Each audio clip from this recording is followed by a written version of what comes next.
A terceira temporada do Fórum Brasil, com o apoio do Sebrae, já começou e realiza diversos encontros nas principais cidades históricas de interesse cultural do país.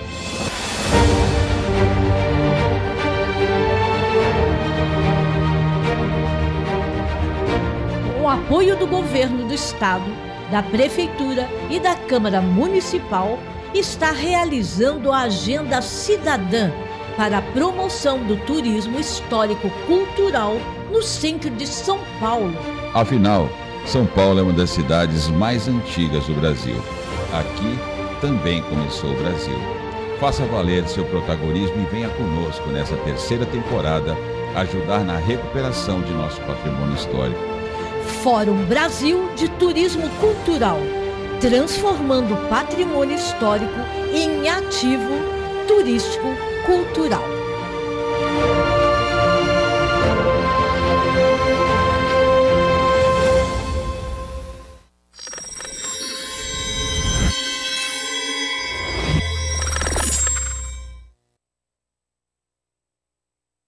Regional em Debate, transmitido todas as segundas-feiras pelos canais do Protagonismo Cidadão.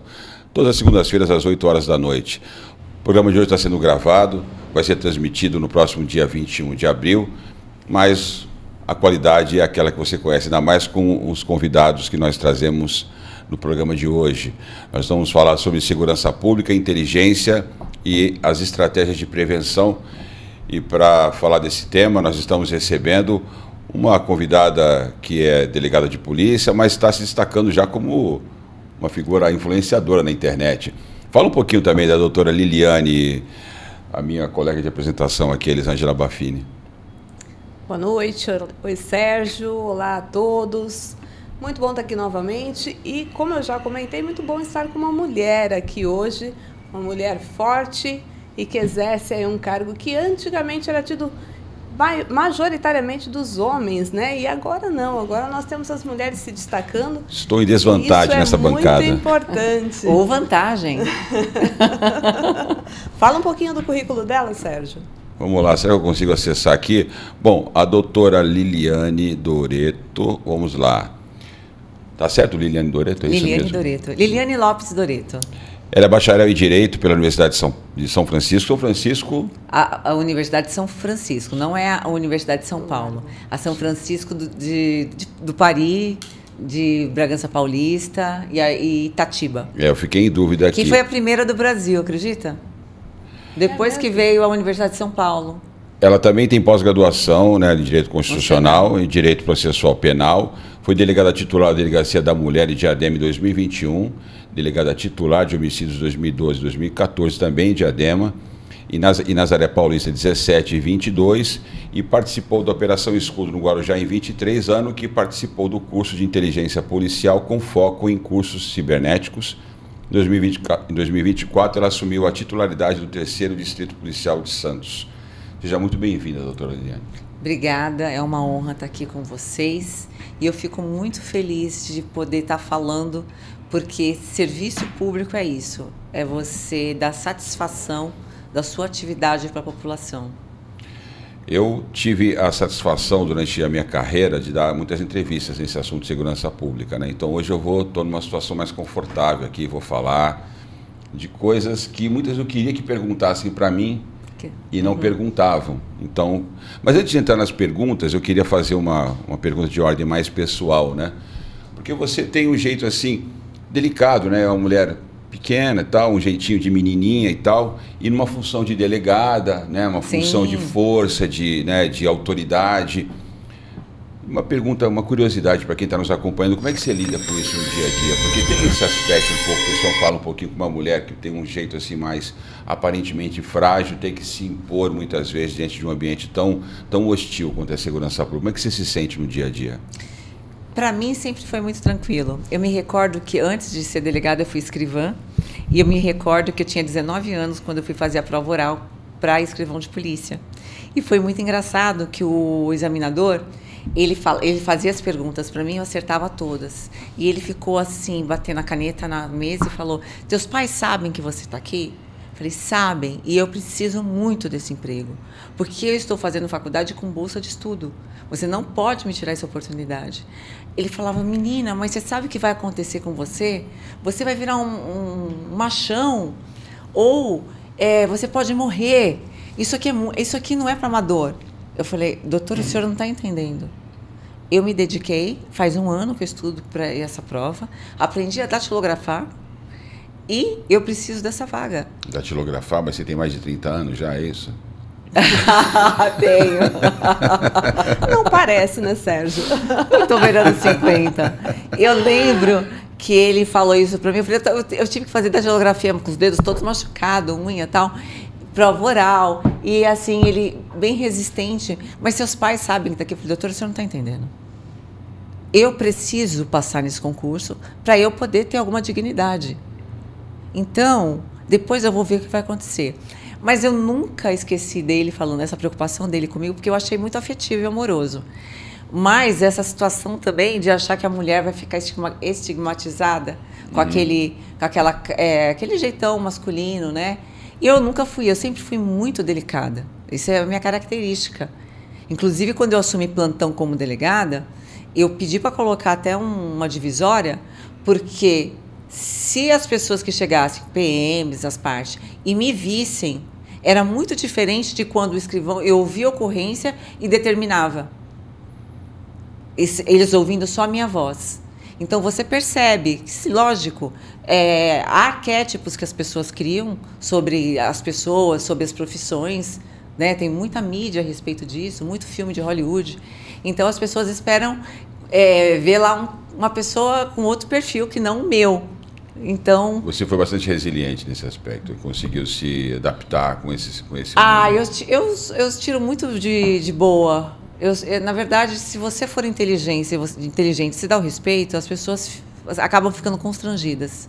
É que no meu caso, quando eu trabalhava na rua, era muito mais fácil, né? Eu via meus parceiros como era a diferença, né? Então, mesmo que eu fosse um covardão, às vezes só de você se impor pela presença facilita o trabalho. Então eu via muita gente tendo que fazer um esforço maior, mas é louvável, é sinal que você certamente mostrou bastante competência. Mas não foi só competência, não. Eu faço até hoje o dobro do esforço. Você sempre, por ser mulher, você é testada. A sua capacidade intelectual, a sua capacidade emotiva. Eu sempre falo, cara, vocês não cansam de testar a minha febre. E aí, as pessoas desenham você como se você fosse uma bonequinha, e quando você tem uma resposta que qualquer um teria, aí você é pior do que o outro. Então, tudo em você é enxergado de uma maneira exacerbada. Tudo é muito exacerbado. É muito difícil. Ser mulher é muito difícil. Sim, aí, nessas exatamente. profissões, a gente encara situações cada vez mais difíceis e complexas, né? Mas ainda Exato. bem que hoje nós temos diversas delegadas, né? Sim. A gente consegue perceber, até em congressos mesmo de direito penal, encontramos diversas delegadas, mulheres femininas e com posturas muito firmes e muito certas daquilo que estão fazendo, falando com muita competência. Sim. Então, que isso se torne cada vez mais normal dentro da nossa sociedade, Tomara, né? Tomara que a gente está abrindo um caminho para quem vem. Porque o fato de eu ser uma delegada, eu não deixo de ser mulher, de ser vaidosa, de ser dona de casa, de querer cuidar do meu marido. Meu hobby é fazer comida, gosto de esporte, né? Então, você entra na minha rede social, você vai me ver treinando, surfando, fazendo comida, fazendo poesia, às vezes irritada. Então, assim, eu sou uma mulher como um ser humano, eu tenho vários vieses, né? Uhum. Então, mas assim, é complicado ser delegada, muito difícil. Quer emendar alguma coisa, Elis?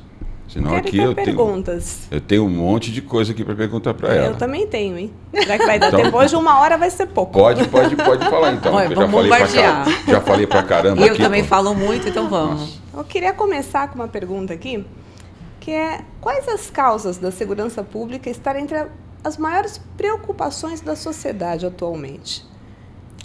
Na verdade, a segurança pública, ela é o termômetro da sociedade. Então, o povo, o que vamos dizer, né?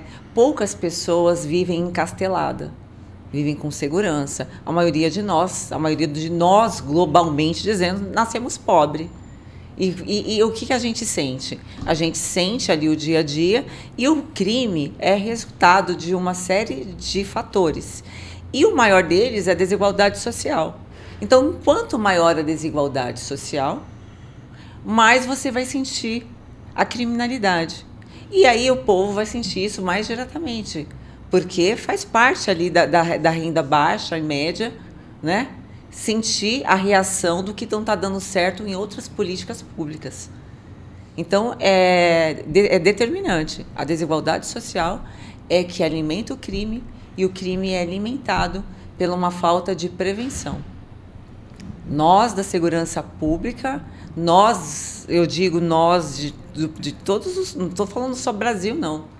A gente está acostumado a trabalhar a segurança pública apagando incêndios, enxugando gelo. Não há ainda, infelizmente, um diálogo transversal entre todas as áreas da sociedade, porque o direito é uma ciência pública e social, né? Jurídica e social. Não tem como eu trabalhar direito sem falar da parte social, da parte política e da parte jurídica. E se essas bases não se entrelaçam, não conversam, e as pessoas não sabem sequer o que é cidadania, vão sentir a criminalidade. É um diálogo que conversa com a educação, que conversa com o esporte, com saúde, com assistência social, não é com isso? Psicologia.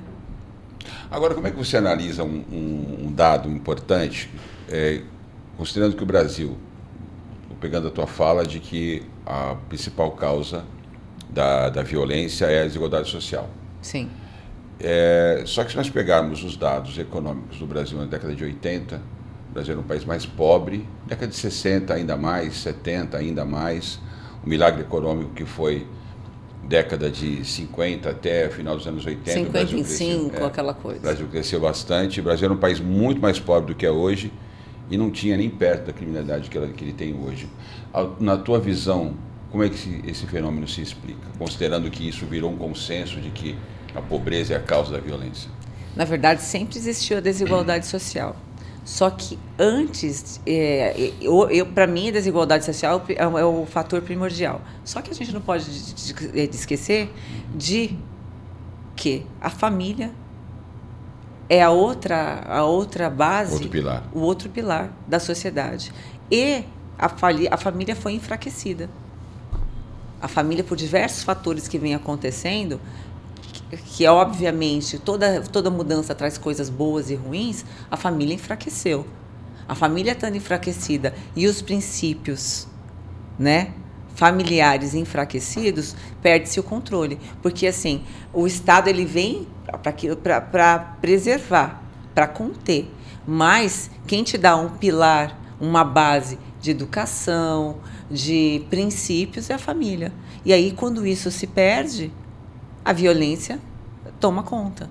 Certo. A mídia talvez tenha um papel importante nessa sensação de segurança que as pessoas sentem. Eu estou mudando agora um foco para a percepção, porque muitas vezes é mais uma questão de percepção das pessoas do que os dados propriamente ditos. Você está num lugar, um bairro que é mais seguro, mas aquela sensação que você não está seguro é a mesma de quem está num bairro que tem mais criminalidade. Você acha que a mídia contribui para isso ou Olha, eu acho bem legal, porque eu não tinha pensado sobre o aspecto que você está dizendo. Eu acabei de falar que desigualdade social gera criminalidade. Sim, acredito nisso, tá? Aí eu te falo que a falta de limites, que aquela realidade familiar que nós tivemos mais antigos, isso faz muita diferença na conduta daquele ente que está saindo daquela família. Porém, se você pegar os dados da época da ditadura de violência, são alarmantes. Hoje em dia, nós temos outros tipos de crimes que não tão violentos do aspecto de físico, né? Mas o que acontece com esse dado? Nós temos a mídia que, quando ela é perniciosa, quando ela gosta de criar somente polêmica, ela vem a prejudicar. Porque tenho para mim, sim, que a comunicação é o quarto pilar da sociedade. Agora, se for uma comunicação feita com imparcialidade, com como utilidade pública e com a possibilidade de instruir e de agregar e de fazer essa comunicação, esse alinhamento entre as pautas sociais, políticas e judiciais, a comunicação seria essencial, e é essencial, mas não quando feita dessa maneira sensacionalista. Para atrair. Porque audiência, né? Para atrair a audiência. Veja bem, quando disseram que as mulheres queimaram o sutiã, muita gente acredita nessa verdade. É uma mentira. O que aconteceu foi que teve lá um concurso na América, de Miss América, e aí, concomitante, estava tendo a guerra do Vietnã. E os soldados queimaram aquela credencial dos militares contra a guerra que não cessava. Uhum. E aí um repórter, vendo aquele Miss América, e várias pessoas fizeram um cesto, e umas jogaram cílios, elementos que reprimiam a mulher. Salto alto, batom, tal, jogaram no cesto. Ele fez a manchete que as mulheres estavam queimando sutiã em praça pública, lembrando da pauta que aconteceu, né, no Vietnã. E até hoje dizem as mulheres queimaram sutiã em praça pública. Mentira. Então você veja, foi um título sensacionalista que não trouxe proveito nenhum, que só enfraqueceu a causa feminista. Então eu acho que quando a imprensa ela age dessa forma, ela vem sim a trazer essa sensação de insegurança. Não sei se a insegurança é maior hoje ou antes, mas eu te falo que se nós tivéssemos conosco, se tivesse um trabalho que realmente integrasse a sociedade, a comunicação efetivamente ela traria um grande ganho social para todo mundo.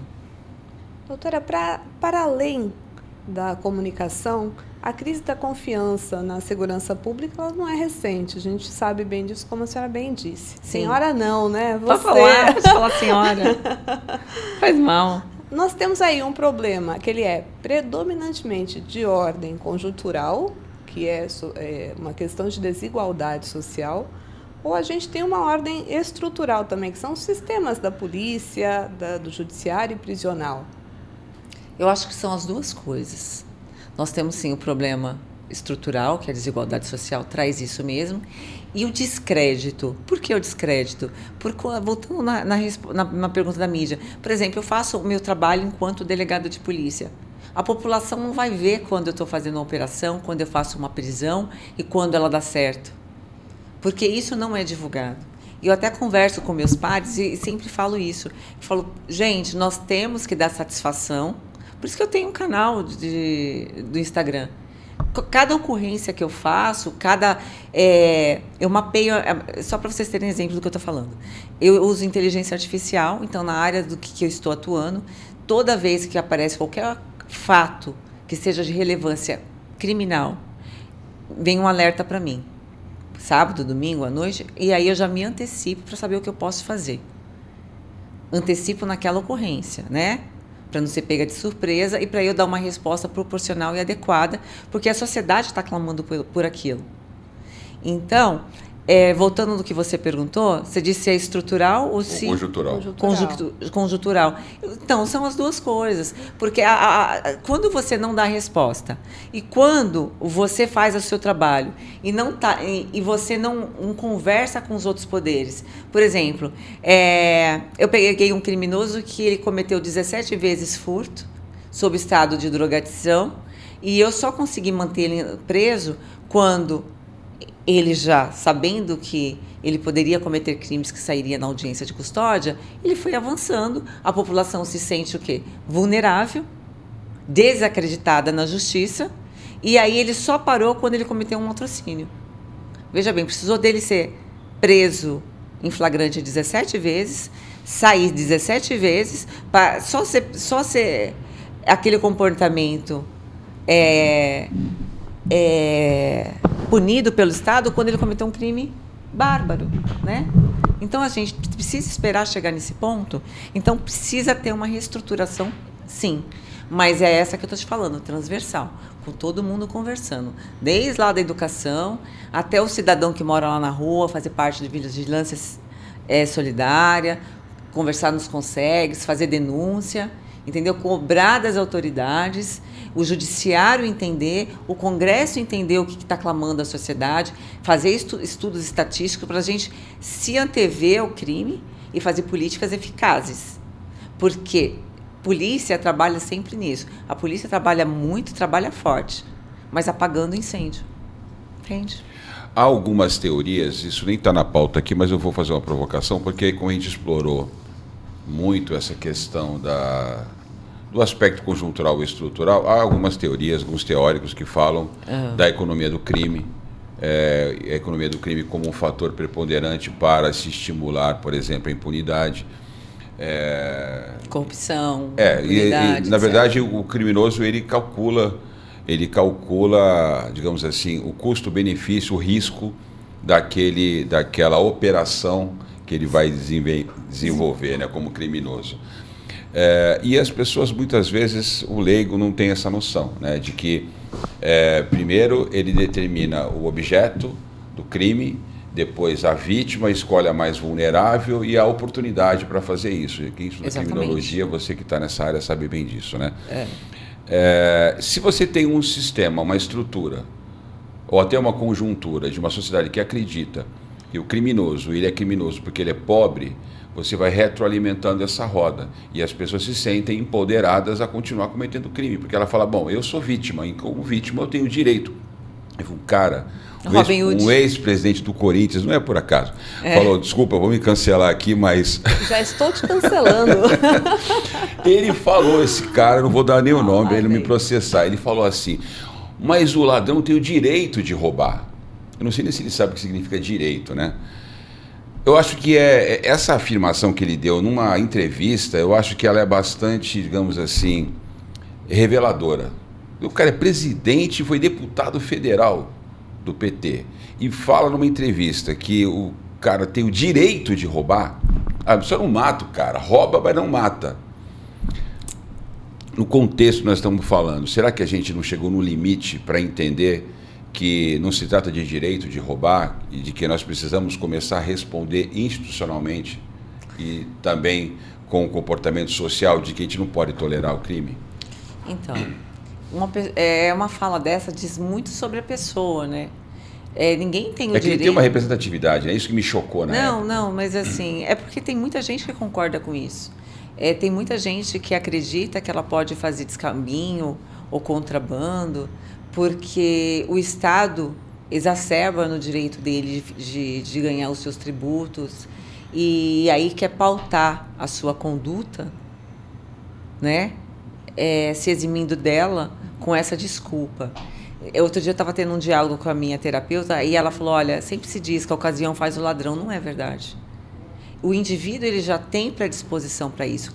É caráter é que leva a pessoa para o crime. E quando eu digo para você que a desigualdade é um dos elementos assim preponderantes para o crime, eu não estou justificando que o pobre pode roubar. Não é isso. Eu estou dizendo que é toda uma máquina, uma estrutura estatal que viabiliza essa prática, principalmente para aqueles que não têm ali uma base familiar, uma estrutura emocional, um amparo social, e isso sim facilita. A gente não pode ser cego e dizer que não. Eu entendo o que você quer dizer, porque isso cria uma desesperança nas pessoas. Uma desesperança e assim... Jamais vou subir de classe social, estou condenado a ficar aqui. E tem outra coisa muito ruim num país igual o nosso, né? Que as pessoas têm raiva daquele que prosperam.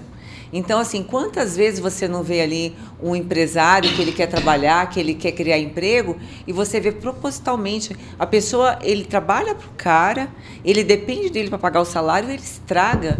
A primeira oportunidade que ele tiver, ele quer massacrar o patrão. Tem raiva de ver o outro prosperando, o outro estudando. Então, essas são coisas intrínsecas até da nossa colonização. Que isso é muito, muito grave. O entendimento do ganho rápido, fácil, né? E aí, quando você vê publicidade sensacionalista, que traz aquela sensação que o crime compensa, isso é muito triste. Porque isso acaba incentivando essas pessoas que não têm um caráter ilibado. Entende? Então, uma frase dessa, infelizmente, cada um fala o que quer e a gente, né, escuta, graças a Deus, mas, enfim... não condiz com a realidade, porque a pessoa é mau caráter em qualquer lugar que ela esteja.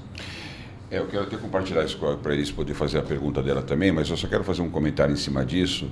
A gente vai falar mais sobre territórios e acho que quem está acompanhando vai concordar com essa minha afirmação de que o fenômeno da segurança pública que ocorre em determinados territórios, ele vai variar muito conforme a cultura predominante ali. Eu vejo muita gente não entende, por exemplo, por que as jovens, meninas que moram nas periferias e que se encantam pelos traficantes, né? Pelos líderes de facção. E as pessoas às vezes têm dificuldade de entender que não é o fato de ele ser traficante, mas a menina muitas vezes se encanta pela liderança daquele rapaz. Poder. E pelo poder que ele proporciona também. Também é um fato. Mulher gosta de proteção. Exatamente. Então, se ele protege ela ali, se ele tem liderança, ele tem ascensão, influência sobre os demais, poder, isso tudo na psique da menina vai gerar influência e quem está de fora daquele universo, daquela bolha que eles vivem ali, não consegue entender. Eu estudei vários territórios pelo país, de várias cidades que eu fiz pesquisa e consultoria, e quando se tinha que desenvolver uma estratégia de intervenção e pacificação no território, era fundamental entender essas dinâmicas, né? Porque a gente vai entrar em algum momento aqui de como o cidadão comum pode contribuir para isso, né? Porque é uma coisa muito difusa para as pessoas que estão vendo. Deixa eu te dar um exemplo, meu exemplo. Eu vim da periferia, e eu lembro que aonde eu nasci, é Alto do Industrial São Bernardo. É um lugar, assim, muito sensível, onde a criminalidade foi muito intensa, principalmente Farina. Eu cresci lá e vivi lá até os 10 anos de idade. Eu lembro que eu tinha 6 anos de idade e na minha casa meu pai tinha amizade, meu pai era metalúrgico. E aí a minha prima veio de Minas passear em casa e aí ela se encantou com o Silvinho. Quem que era o Silvinho? O Silvinho era o pé de pato, o matador. E ele foi um dia pedir ela namoro em casa para o meu pai e ele ficou mostrando que o dedo dele tinha até marca de tanto apertar o gatilho e matar as pessoas. Eu tinha 6 anos de idade. Eu tive um amor platônico por aquele cara. Eu achei ele lindo, maravilhoso. E aí, voltando à questão social, eu sempre tive pais muito honestos e trabalhadores. Se meus pais não tivessem mudado daquela região, se eu não tivesse a vida toda sido incentivada a estudar, eu certamente estaria, assim, teria me envolvido com alguém ali do morro onde eu morava. Porque aquele era o teu mundo. Sim. Aquele era o meu mundo. E para mim era encantador. Minha prima era mais velha, eu tinha 6 aninhos de idade, aquelas coisas de menina, fiquei apaixonada pelo matador. Eu fui assistir Pablo Escobar há pouco tempo, até a ocasião que ele não cometeu aquele crime de terrorismo, eu torcia por ele, eu sou delegada. Então, veja bem, quando você romantiza o crime, o que acontece? Inversão de valores. Aqui no Guarujá, há pouco tempo ainda, foi a última pesquisa que eu fiz do instituto que eu fundei, pouco tempo, 12 anos, né, em 2013, a gente ainda identificou várias células em algumas regiões ali na periferia da Enseada, onde meninas ainda muito jovens, 9, 10 anos, né, eram entregues ainda para grupos de criminosos como prêmio, né, por famílias que precisavam de proteção. Isso aqui embaixo da nossa... não sei como é que está hoje, faz tempo que eu estou fora disso. Mas isso acontece em toda a região, Sérgio, não só para criminosos, mas de forma geral. Eu dei aula há mais de 20 anos, tanto em escolas públicas, particulares, e você vê nas redes, principalmente públicas, que quando a família ela não tem condição de criar aquela criança, ela também não tem uma estrutura. Muitas mães acabam entregando-se, porque falam, minha filha pelo menos agora vai ter um lar, vai ter um teto. E é muito triste você ver isso. E não só por isso, sabe? Eu acho que muita gente não é preparado para ser pai e mãe. A gente vê na nossa história antiga, quando a gente era menos industrializado e a gente tinha mais aquela economia agrícola, que as pessoas tinham um monte de filho para colocar para trabalhar na roça. Para alimentar. E as meninas que eram mais bonitinhas, os pais vendiam por valor ínfimo para trazer dinheiro para casa. Eu trabalhei no interior 8 anos e eu fiquei assim indignada. No período da pandemia foi o período que eu mais trabalhei. A cultura que se acha insignificativa e que ninguém denuncia, da quantidade de estupro de meninas, até meninos, pelo próprio pai, às vezes a mãe é conivente, especialmente se ali tem uma pessoa com deficiência. Eu cheguei a ouvir. Ah, mas meu marido vai me trair, que ele pelo menos tem a minha filha em casa que ele pode usar, ele é deficiente. E dá anticoncepcional. Então, gente, isso é o interior de São Paulo, a gente não está falando do Nordeste, nós estamos falando de paulistanos. Isso aqui tem. Aqui tem. Aqui tem e tem muito. Eu dei aula na Zona Noroeste. Aí. Dei aula em Praia Grande. E conversando sempre com os jovens, você percebe que eles nem fazem ideia do que está acontecendo. Por vezes, essas jovens são estrupadas ou são assediadas e elas não percebem porque entendem isso como natural, como um comportamento normal, porque elas já viram a mãe, a tia, as amigas passando por isso, então se entende isso como natural. É isso. E eu fiquei tão abismada. Eu peguei um caso de um menininho de 4 anos que um caminhoneiro passando pela rodovia em Nazaré Paulista, ele viu um carro parado e o menino praticando felação num senhor. Ele parou o carro, o caminhão deu uma que ia bater nos pneus, para olhar, e ele não acreditou. Quando ele pegou aquele objeto para ir para cima do cara, o cara entrou no carro, se escondeu, ele foi atrás, chamou a polícia, chegou na delegacia, ele era o pai, um menino de 4 anos, um menino abandonado, ele já tinha estuprado a mãe foi embora, e a mãe nova achava aquilo normal, deixou o filho, e o único afeto que a criança tinha era aquele pai, aquela referência. Quando eu fui prender o pai, ainda assim, eu tinha na delegacia um ambiente lúdico, tal, com aquele menino, mas se você visse o desespero dele, porque o afeto que ele conhecia era aquilo. Aquele contato sexual pai com filho. E eu ouvi gente falando, olha, antes da minha filha casar, eu sou o primeiro a ter que prová-la. A gente só tem uns 15 minutos, eu acho que é importante a gente começar a entrar, porque são situações dramáticas. Eu acredito realmente que, estudando isso tanto tempo que eu estudei, que aí está a raiz de boa parte do nosso drama, né? do nosso quadro tão dramático de saúde e insegurança no país. Muitos traumas, gente muito traumatizada. Gente... E é importante falar, Sérgio, desculpa interromper, mas é importante falar porque às vezes as pessoas acham que isso está muito longe, que não acontece aqui, que não acontece próximo, Perfeito. Que não acontece na casa do vizinho ou na sua casa. Ou na casa do rico. Aquele caso do menino lá, que foi denunciar para o Ministério Público, o pai médico, a madrasta, a enfermeira, eles mataram a mãe, há indícios, falaram isso, e depois mataram o garoto, o Leonardo, né? Depois no Rio de Janeiro teve também, né, até era um médico também, e deputado, vereador, que aconteceu aquele caso com uma criança. Então, vocês vejam, se a escola não estiver muito atenta, se o poder público não estiver muito atento, mas assim, o que eu quero dizer é o seguinte, é muito fácil as pessoas sempre colocarem a culpa na polícia, né? Mas tem comportamentos que são socialmente aceitáveis, né? Você vê esses bingos em igrejas, todo mundo, agora vamos legalizar, eu acho, mas que ótimo legalizar o jogo, né? Porque todo mundo acha socialmente, imagina você você prender um cara que faz a fezinha no final de semana. Imagina se você prende alguém que está fazendo bingo a vovozinha. Todo mundo vai achar desproporcional, porque é aceito socialmente. É isso que eu falo. Então, o fenômeno da criminologia, da segurança pública, começa com conscientização, com cidadania, e a gente precisa fazer um trabalho transversal. Porque uma das coisas que eu quero colocar aqui, porque eu quero ouvir a tua opinião, é sobre essa participação, esse engajamento civil das comunidades, né? Porque as pessoas olham esse cenário difuso e falam, caramba, como é que a gente pode atuar, né? É tão complexo, aí tem que mudar a lei no Congresso, aí tem várias polícias, cada polícia faz uma coisa, o ciclo não é completo, a Polícia Civil investiga, a Polícia Ostensiva ela reprime, aí vem o sistema prisional, aí tem o Ministério Público, então quem olha fala, não tem solução.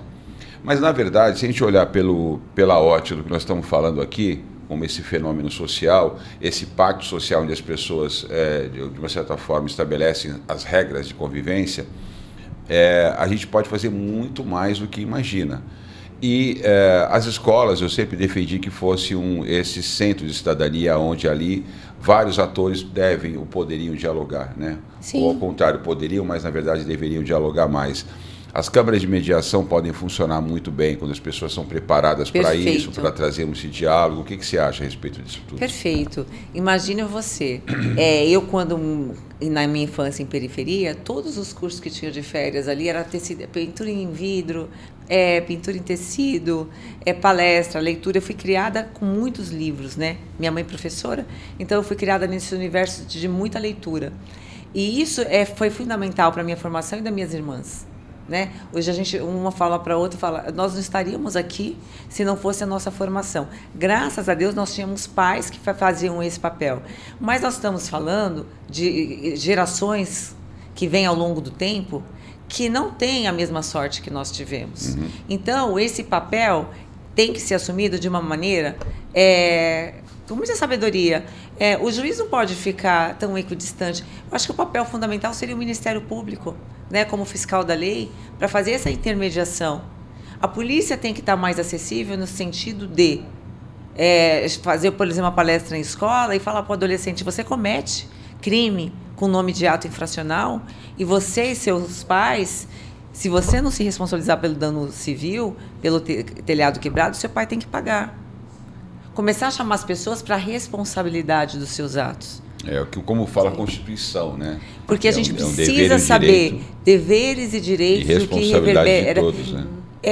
E aí a gente tem a questão do dano ambiental. As pessoas, para ter uma casa, ok, se estiver poluindo, desde que ela esteja assentada ali.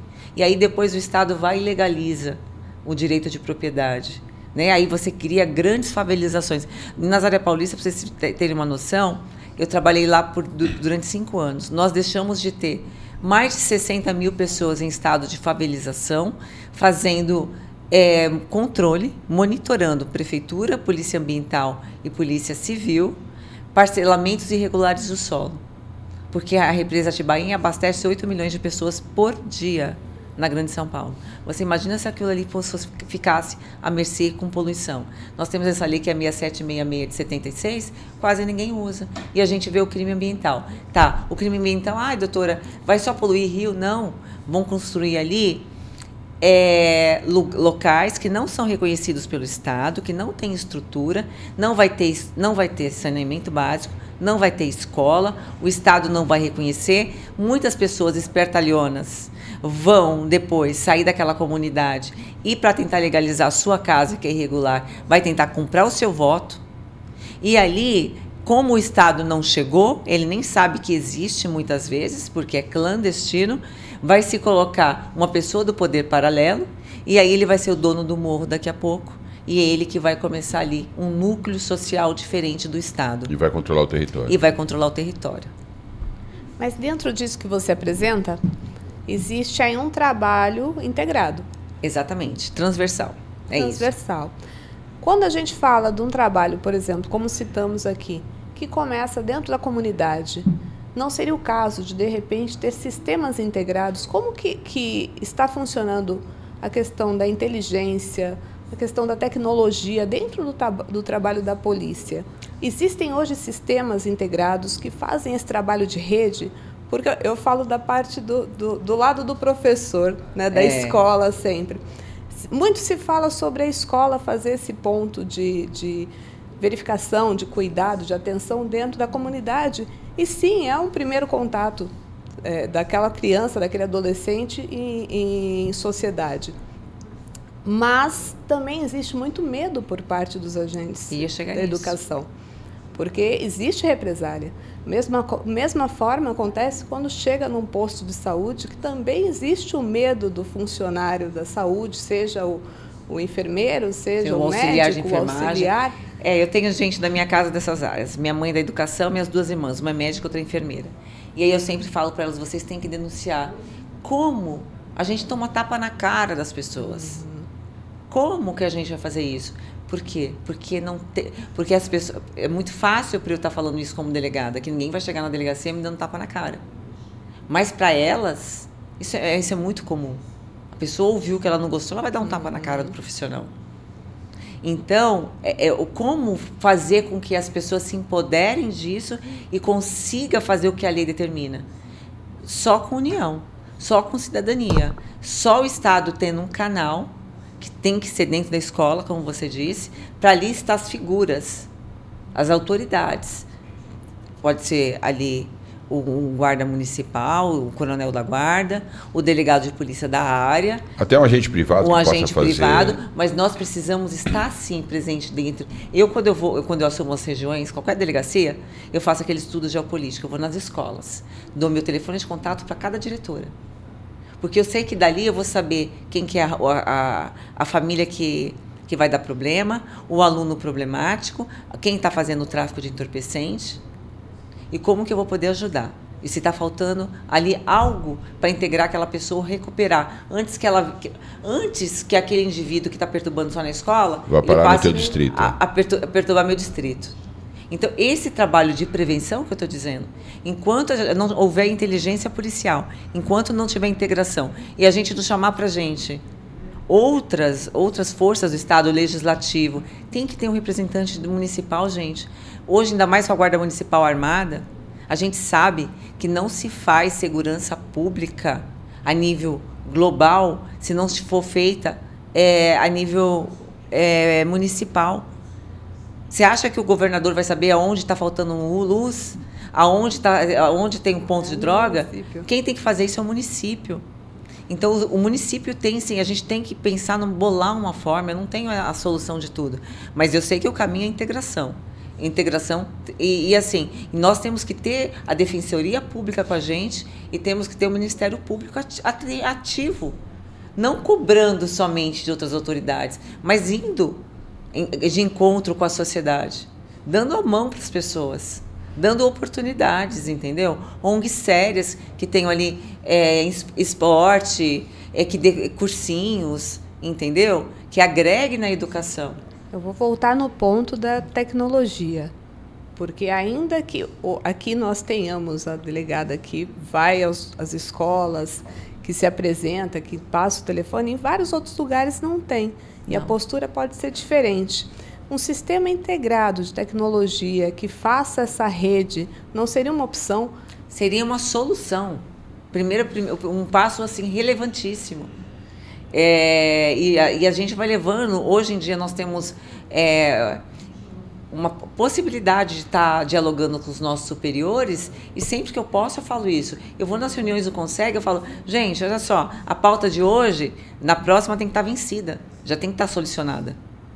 A gente não pode, a gente tem que mudar de fase que nem videogame, entendeu? O problema se apresentou, é óbvio que nenhum de nós tem receita, a gente só aprende trabalhando. Uhum. E a gente vai trabalhando e vai se esbarrando, e tem sempre aquela pessoa resistente que vai querer ver crime em tudo, que vai te desmotivar. Então, é difícil? Não é fácil, porque é uma mudança de paradigma. Ninguém quer sair da sua casa e ir para uma reunião do Conseg ou da escola. A pessoa quer ficar em casa, quer assistir a sua série Netflix. Esses que são que não tem uma agenda cheia. Imagina um trabalhador que trabalha o dia inteiro para ganhar um salário mínimo.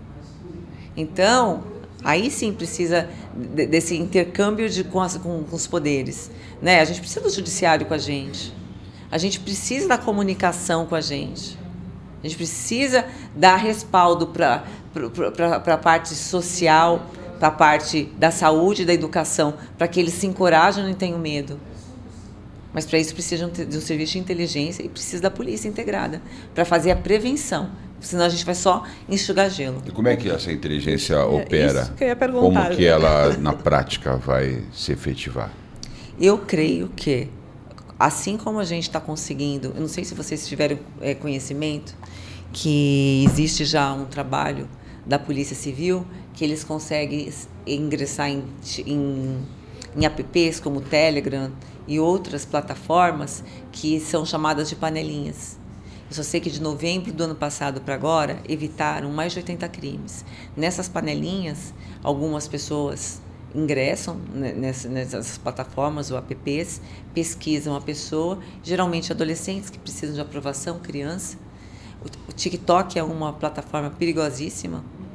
Eles começam ali a pesquisar a pessoa, pegar dados dela, e tem casos até que meninas foram estupradas virtualmente, que tem que passar de fases ali, coloca instrumento na vagina, outros tem que colocar o nome do chefe, né, deles, marcado com lâmina no braço, tem rituais de sufocamento, tem várias coisas absurdas e bizarras que acontecem, geralmente de madrugada, porque os pais não colocam aqueles controles parentais nos aplicativos dos filhos.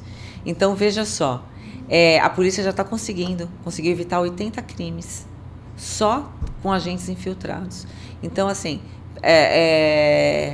esses passos já estão dando. Só da gente conseguir esclarecer crimes cibernéticos, IPs. Na verdade, a coisa ela evoluiu de uma forma que o crime usa inteligência, o Estado agora está usando a contra-inteligência, chegou nesse ponto, né? Porque eles estão usando todo esse aparato tecnológico para conseguir transgredir as regras, as leis, né? E o Estado está precisando acelerar para estar na frente disso daí. A própria palavra, as pessoas acham até que inteligência é só arapongagem, é só esse tipo de investigação. Mas, na verdade, a origem da palavra, que é inteligere ou escolher o melhor, né? Uhum. Ela traz um conceito muito mais abrangente, de como você consegue fazer mais com menos. Exatamente. Com os poucos recursos que o Estado tem, ou as polícias têm, conseguir chegar na frente, né? Ou prevenir, fazer a prevenção dos fatos, né? A gente só vai conseguir isso quando tiver esse diálogo com outros entes do Estado.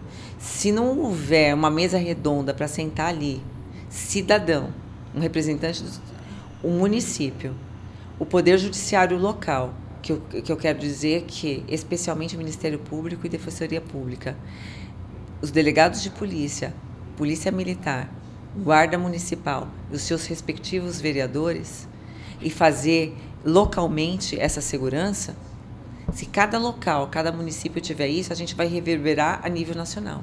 Então, a inteligência começa por aí. E a polícia acaba sendo a primeira que apanha, porque é onde aparece.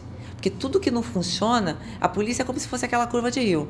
Tudo que não deu certo, para ali para a gente resolver. E você se torna o grande culpado. Você não consegue abrir uma conta no banco, você chama quem? A polícia? Entendeu? E fazer BO, fazer BO para as pessoas é como se fosse... Quem que está 24 horas aberto, 7 dias por semana para receber qualquer um do povo? É uma delegacia de polícia, gente. Tem uma coisa que mais trabalha, mais democrática que uma delegacia de polícia? Em qualquer lugar do mundo, você ter lá um bacharel de direito que passa num concurso super difícil para atender você, é um grande privilégio. Só que a gente não faz verão sozinhos. Enquanto não tiver esse alinhamento e não vier do executivo, do legislativo, enxergar isso que eu estou dizendo, para que a gente abra esse diálogo, para a gente dar respaldo para as outras áreas da sociedade, a sociologia, a psicologia, a educação, a saúde, sem esses pilares, nutrição, tudo é um pilar que a gente precisa estar unificando, porque aí você consegue se precaver e anteceder o crime, senão não vai dar certo. A inteligência vem muito antes da tecnologia, a inteligência de sentar na mesa e fazer a conversa, o básico, né? O diálogo. E escolher melhor, como é a etimologia da palavra. Exato. Escolher, fazer a melhor escolha. Bom, exatamente. Nós estamos indo para o final, doutora. Aí rápido, já são né? uma hora de programa. Eu sempre comento com a Elis que foi estudando segurança pública que eu tive que me aprofundar um pouquinho em ciência política, né? E aí é um pouquinho do que eu entendo hoje, não é muito, mas vem tudo desse conhecimento aí, entender como é que são as dinâmicas da sociedade, como os conflitos surgem e como a gente soluciona ou tenta solucionar da melhor forma possível, né? Parabéns pelo seu trabalho. Obrigada, foi uma honra. Não sei se eu fui confusa, é porque o tema é realmente tão sensível. Eu só fiz metade das perguntas aqui, mas a gente traz você de novo. Eu venho com o maior prazer. Tá aí, Elis, quer fazer mais um comentário final, antes de a gente terminar? Na verdade, eu quero parabenizar a doutora Liliane pela Obrigada. Força, pela garra, pela predisposição em estar à frente. A gente sabe o quanto é desafiador lidar principalmente com a violência, com o crime dentro de um país que tem aí tantos problemas sociais e ainda assim estar firme e apaixonada pela profissão. Isso é extremamente importante num país como o nosso. Vai além do querer, vai além do querer fazer a sua profissão bem, mas ter essa paixão, essa garra, essa vontade de estar à frente. Obrigada, mas eu sempre digo o seguinte, sem entusiasmo a gente não vai a lugar nenhum. E entusiasmo vem do grego, né? Que é entus, que é a centelha divina dentro de você. E aí eu te falei, cada um de nós, Deus escolheu com um dom. Todo mundo tem um dom e tem uma centelha divina. E eu fui abençoada com essa, ou não, né? Uns dizem que foi para pagar os pecados. Mas, de qualquer forma, eu faço segurança pública com muita honestidade, com muito carinho, sabe? Eu, de verdade, as pessoas chegam ali porque eu sei o que é viver na periferia e é a última reza, as pessoas, é o último lugar que você vai, a única esperança é a polícia, né? Quando você chega na polícia, se alguém não tiver um olhar ali afetuoso para você e tentar efetivamente ajudar, as pessoas não sabem nem para onde ir, gente. Mas eu vou te falar uma coisa, tá? Como quem já trabalhou com isso, eu não vejo muitas pessoas falarem a respeito desse talento especial que as mulheres têm.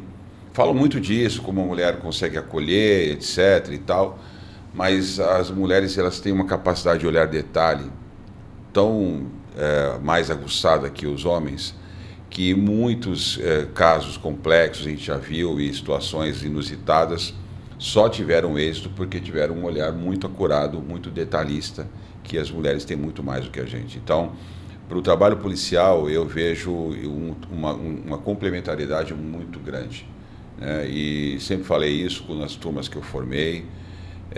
Acho que vai muito além desse estereótipo, que é um outro estereótipo, né? Não, uma mulher, ela vai deixar a delegacia mais leve. A área de segurança é muito pesada, é pesada para os dois. É muito denso, né? O mundo do direito em geral, tanto o judiciário quanto a polícia, é muito pesado, o mercado financeiro também. E o mundo da política. São 3 áreas muito pesadas, muito densas e que afetam até a nossa, né? Nosso campo de energia. Nossa energia. E você tem que estar o tempo todo se protegendo, se limpando, né? Então, mas acho que afeta os dois e eu quero deixar até esse comentário. Eu acho que essa capacidade de olhar o detalhe é fundamental quando você está lidando com a vida humana, e a segurança pública de todos os serviços, aquele que está no limiar da vida humana, né?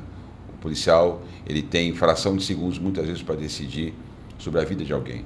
Isso é muito complicado. Eu só para finalizar, eu falo que ser delegado de polícia, dentre as profissões jurídicas, advogado, juiz, promotor, defensor, eu acho que é a mais desafiadora.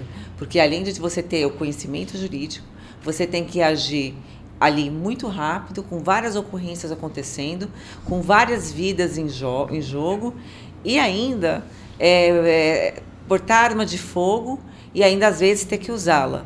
Então, e você ainda se precaver, porque você pode ser mal interpretado, julgado e ainda condenado. Então, dentre das características de delegado de polícia, eu acho que é infinitamente a mais complexa, a mais difícil, e você está trabalhando ali em condições mais precárias, efetivamente isso é para mexer com a saúde mental, e quando você agrega isso, ainda você consegue ter um olhar afetivo para o próximo. Então, isso é mais um sacerdócio do que um privilégio, porque não é fácil. Sem dúvida. Bom, muito bom. Vou assistir várias vezes esse programa para aprender mais um pouquinho com essa figura pública fantástica, que é a delegada, a doutora Liliane Doretto, né? Já está virando influenciador nas redes sociais. Eu coloco treino, receitinha, porque direito é tão chato, né? Para chamar as pessoas para assinarem lá o meu projetinho de lei, que está lá na bio do Instagram. É um projeto de lei para que as pessoas em estado de drogadição, quando cometerem crimes não violentos, elas sejam presas cautelarmente, vão para hospitais de custódia, que se alguém não souber, saiba, estão fechando os hospitais de custódia do Estado. E aí, para onde vão essas pessoas inimputáveis e que precisam de ajuda? O CAPES não vai dar conta.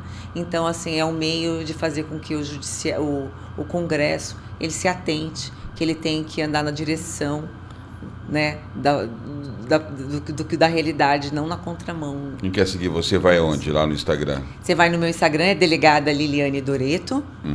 E aí você vai na bio. A bio é onde tem um clipezinho. Eu vou mostrar aqui para vocês. E aí assine esse projeto de iniciativa popular. Tá aqui, né? Aí você vê esse clipezinho aqui. Aí logo abre. E a finalidade é essa, tratar das pessoas em estado de drogadição. Porque o pessoal vai achar lá na bio, é só procurar ela no Instagram. Vai achar, aqui já está... Está todo mundo familiarizado com isso daí. Bom, nosso tempo acabou. Eu e a Elisângela Baffini Agradecemos muito a sua audiência por ter participado conosco de mais um Protagonismo Regional em Debate. Obviamente que vocês preferem quando ela está sozinha aqui, mas vocês não vão se livrar de mim tão cedo assim. Estavam sentindo a sua falta, Sérgio. Ele gosta de confete. Não, com certeza os haters vão tentar me cancelar com alguns comentários meio, né, insanos que eu fiz hoje. Mas a gente agradece. Só os corintianos. Só os corintianos, né? Muito obrigado a você por nos acompanhar em mais um Protagonismo Regional em Debate, porque você sabe que no Protagonismo Cidadão é assim. Aqui, o governo é você. Até a próxima semana.